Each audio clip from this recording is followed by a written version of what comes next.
यह पति पत्नी सोहर है। आप लोग सुन के शर्माइएगा मत, ध्यान से सुनिएगा, बहुत ही अच्छा सोहर है।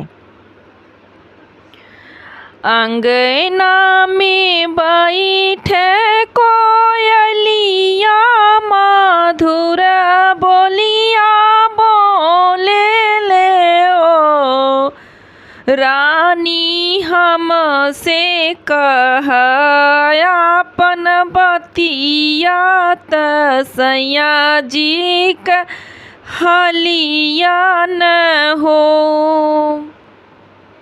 अंगना में बैठ कोयलिया मधुर बोलिया बोले ले हो, रानी हमसे कह अपन हलिया सैया जी का बतिया न हो।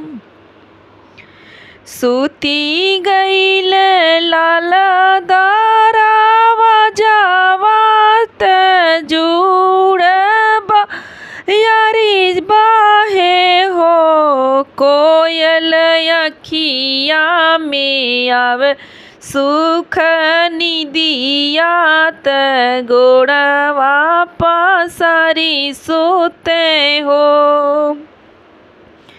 सूती गईल लाल दारावा जावात जुड़ब यारी बाहे हो, कोयल अखिया में आवे सुख निदिया त गोड़वा पसारी सोते हो।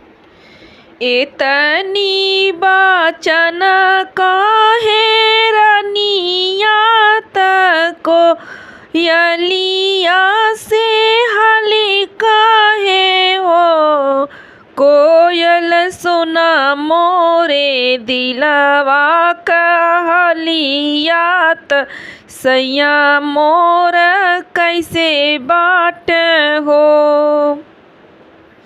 एतनी बाचन काहे रनिया तको यलिया से हाली कहे हो, कोयल सुना मोरे दिला कदार दिया तसैया मोरे कैसे बाट हो। आधी ही रात सैया आवे पलंग चाड़ी बैठन हो, कोयल धीरे धीरे हथवा दबावे त जिया घबराए लागे हो। आधी ही रात सैया आवे पलंग चढ़ी बैठन हो, कोयल धीरे धीरे हथवा दबावत जिया घबराए लागे हो। हथवा दबाए उठी गईली त गले बीच डारी ले हो, कोयल सैया जे करे बाला जोरिया कलैया मोर दाबेन हो। हथवा दबाए उठी गईली त गले बीच डारी ले हो, कोयल सैया जे कर बाला जोरिया कलैया मोरे दाबेन हो, कोयल सैया जे कर बाला जोरिया कलैया मोरे दाबेन हो। एतनी बचन सुनी कोयलिया गजब मुस्की मारे ले हो। सखिया औरू का भइल तुहरे सथवा त हमसे बतावन हो। एतनी बचन सुनी कोयलिया गजब मुस्की मारे ले हो। सखिया औरू का भइल तुहरे साथवा त हमसे बतावन हो।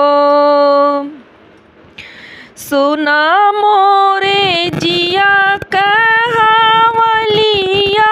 त तू ही मोरी सखिया न हो। सुना मोरे जिया कहावलिया त तू ही मोरी सखिया न हो। कोयल सुना मोरे गावे गावे बतिया केहू से नाही कही हन हो।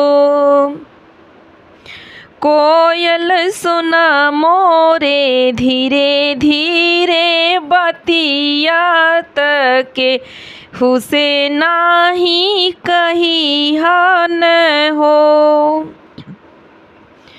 चोलिया त हमारी भाषा के गईल धानी रंग उड़ी गईल हो। कोयल मोतिया न लरी गईल टूटी कलैया मोर मोर की गईल हो। कोयल सुना मोरे धीरे धीरे बतिया केहू से नाही कही हन हो। चोलिया त हमारी भाषा के गईले धानी रंग उड़ी गईली हो। कोयल मोतिया न लरी गईली टूटी कलैया मोर मोर की गईली हो। चोलिया त हमारी भाषा की गईली धानी रंग उड़ी गईली हो। कोयल मोतिया न लरी गईली टूटी कलैया मोर मोर की गईली हो। रूठी जे बैठी हम धनिया बालम मुरमानवे लगल हो। रानी चोलिया ले आइब चटकदार बजज वा बोलाई देब हो। रूठी जे बैठी हम धनिया त सैया मुरमानवे लगल हो। रानी चोलिया ले आइब चटकदार बजज वा बोलाई देब हो। रानी चोलिया ले आइब चटकदार बजज वा बोलाई देब हो। हमारा यह गीत कैसा लगा? अच्छा लगा तो ज़्यादा से ज़्यादा शेयर करें, सब्सक्राइब करें और कमेंट में बताएं।